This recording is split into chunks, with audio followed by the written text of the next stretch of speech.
Selamat siang, saya dari kelompok 3 mata kuliah etika kelas IB tahun ajaran 2019-2020 Universitas Katolik Parahyangan akan menjelaskan tentang materi dari kelompok kami yang berjudul Perdagangan Organ Tubuh. Pertama-tama, saya akan memperkenalkan diri saya terlebih dahulu. Nama saya Jasna Salim, NPM 611190177 dari jurusan arsitektur. Sebagai ketua kelompok 3 akan memulai penjelasan tentang konteks dari materi yang akan kami bahas. Namun sebelum ke pembahasan yang lebih detail, silakan penonton menonton video referensi berikut. Aparat kepolisian Mabes Polri membeberkan bahwa keduanya bisa terjerat pasal berlapis. Ya, sementara berdasarkan keterangan kepolisian, kasus penjualan organ tubuh ini melibatkan banyak pihak, baik dari sindikat atau oknum, bahkan keterlibatan pihak rumah sakit.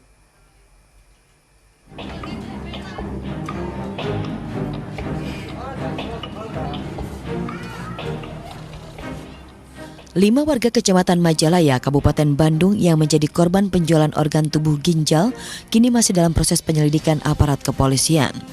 Satu di antaranya berinisial A diketahui kabur dari rumah meski kondisinya belum pulih secara medis pasca mendonorkan ginjalnya.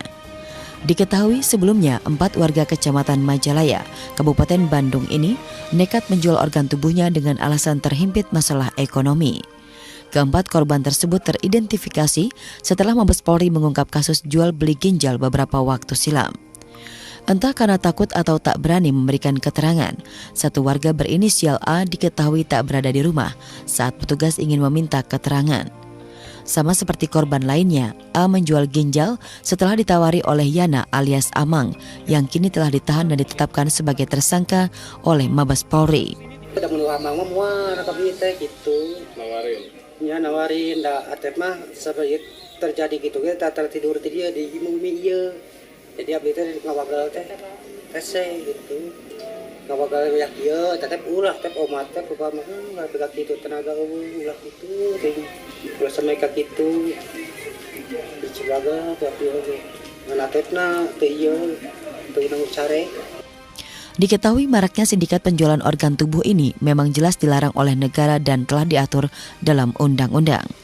Namun iming-iming puluhan hingga ratusan juta rupiah membuat seseorang nekat untuk melanggar ketentuan pasal tersebut. Para sindikat ini terbilang cerdik. Mereka menargetkan korban yang tengah dilanda kesulitan ekonomi. Rata-rata para pendonor diberi bayaran sebesar 70 hingga 90 juta rupiah. Pihak Mabes Polri kini telah memeriksa 4 dari 15 orang korban perdagangan tubuh. Polisi juga telah memeriksa 1 dari 3 rumah sakit di Jakarta yang diidentifikasi terlibat kasus penjualan ginjal. Berdasarkan keterangan keempat korban yang semuanya adalah supir angkot, mengaku mendapatkan uang senilai puluhan juta rupiah setelah pendonoran 1 ginjal.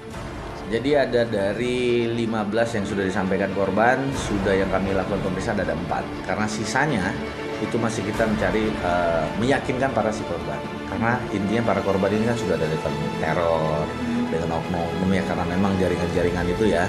Jadi memang kita kesulitannya di situ. Makanya kita minta bantuan atau berkoordinasi dengan LPSK. Polisi juga menghimbau kepada masyarakat agar tidak tergiur dengan uang bernilai puluhan juta rupiah.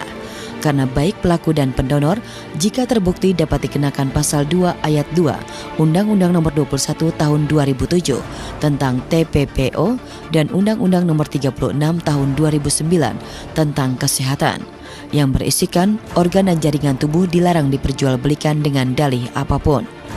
Jakarta dan Bandung, Randu Dahlia, Jemi Yasin, Mujib Prayitno, MNC Media. Video referensi yang baru saja Anda saksikan merupakan salah satu contoh kasus nyata yang terjadi di Indonesia pada tahun 2016 yang berkaitan tentang penjualan organ tubuh secara ilegal. Kasus tersebut merupakan satu dari sekian banyaknya kasus yang terjadi di Indonesia yang melibatkan berbagai pihak seperti sindikat, oknum gelap, sampai dengan rumah sakit. Menurut kami, permasalahan utama dari kasus-kasus yang terjadi di Indonesia adalah karena kekurangan ekonomi yang dialami oleh rakyat ekonomi menengah ke bawah di Indonesia. Seperti yang kita tahu, Indonesia merupakan negara berkembang dan belum dapat mensejahterakan rakyatnya secara keseluruhan. Oleh karena itu masih ada banyaknya orang-orang yang menderita dan terlantar. Dan dengan imbalan sebesar ratusan juta rupiah sampai dengan miliaran, saya rasa sudah wajar kalau banyak rakyat berekonomi menengah ke bawah yang tanpa berpikir panjang menerima tawaran tersebut dan tidak berpikir mengenai konsekuensi yang akan dialami dirinya karena kekurangan organ tubuh yang dapat berakibatkan kematian. Oleh karena itu, kami dari kelompok 3 akan membahas kasus ini secara mendetail dan akan dibagi menjadi beberapa bagian. Bagian pertama adalah tentang definisi dari kata-kata yang akan kami gunakan di video ini agar lebih jelas. Lalu ada persoalan etis, di mana kami rasa kasus ini melanggar berbagai persoalan etis. Lalu ada latar belakang historis yang merupakan awal mula dari kasus-kasus ini terjadi di Indonesia.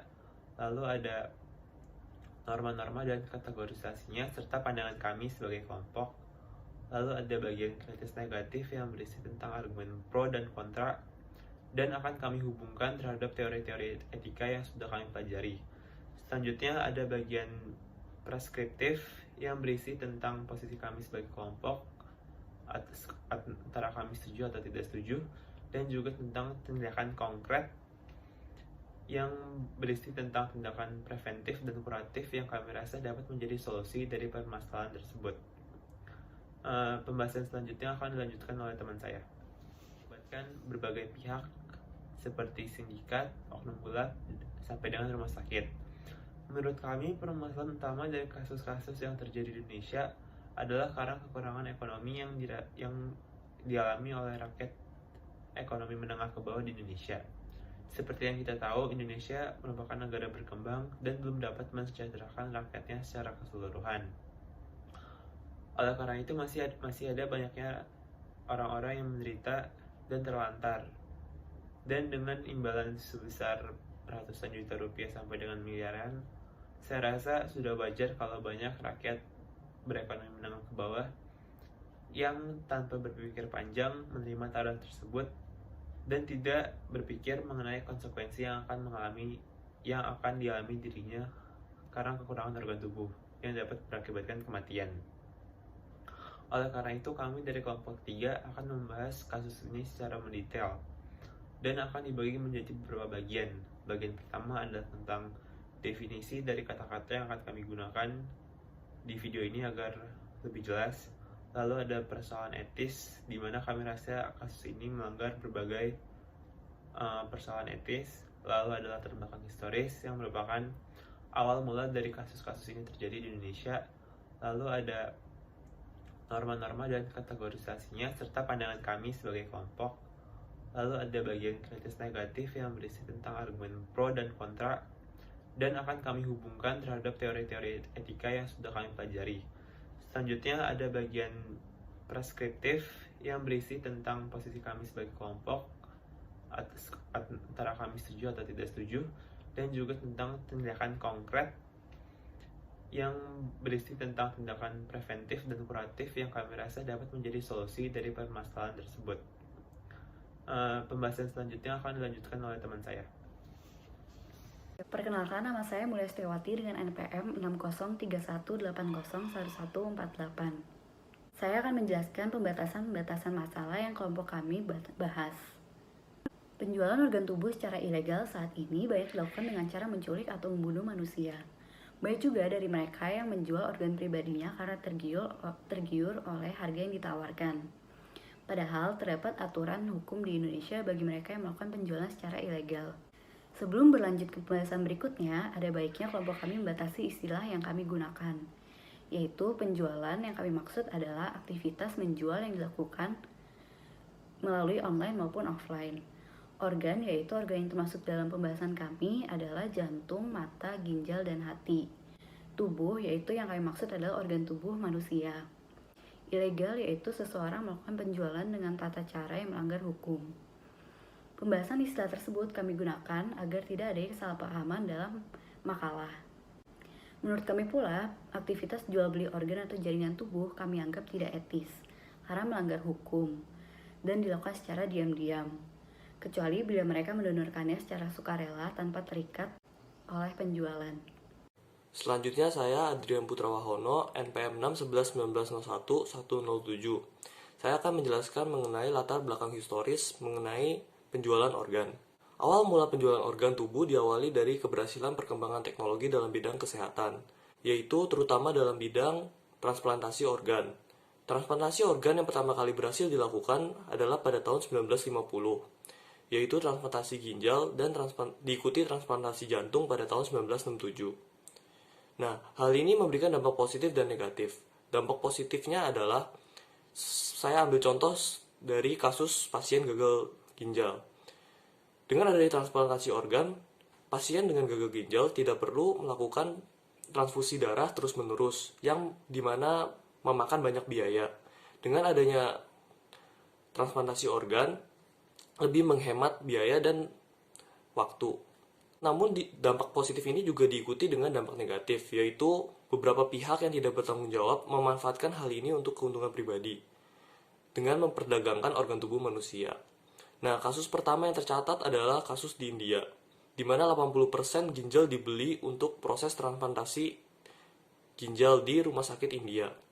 Diikuti kasus penjualan organ yang melibatkan hampir 300 orang bukan penduduk di Amerika. Nah, yang terpenting dalam kasus ini adalah, biasanya kasus perdagangan organ ini tuh tidak dicatat dan kita hanya bisa mendapatkan informasi ini dari berita, yang mana sangat sulit untuk melakukan analisis lebih lanjut. Nah, menurut informasi terbaru dari kantor PBB pada tahun 2014, ada hampir sekitar 50 negara di dunia yang terlibat dalam perdagangan organ. Hingga saat ini, perdagangan organ masih tetap berlangsung. Namun dengan adanya kesadaran dari pemerintah dunia mengenai pertimbangan buruknya proses perdagangan organ, maka perkembangan perdagangan organ saat ini bisa lebih ditekan.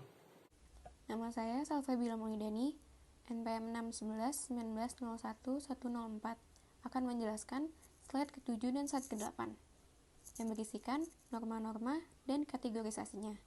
Yang pertama, ada dari Fatwa MUI tentang transplantasi organ dan atau dari pendonor hidup untuk orang lain, menyatakan bahwa tidak diperbolehkan karena organ tubuh tersebut milik diri sendiri atau yang disebut hakul milki, sehingga haram.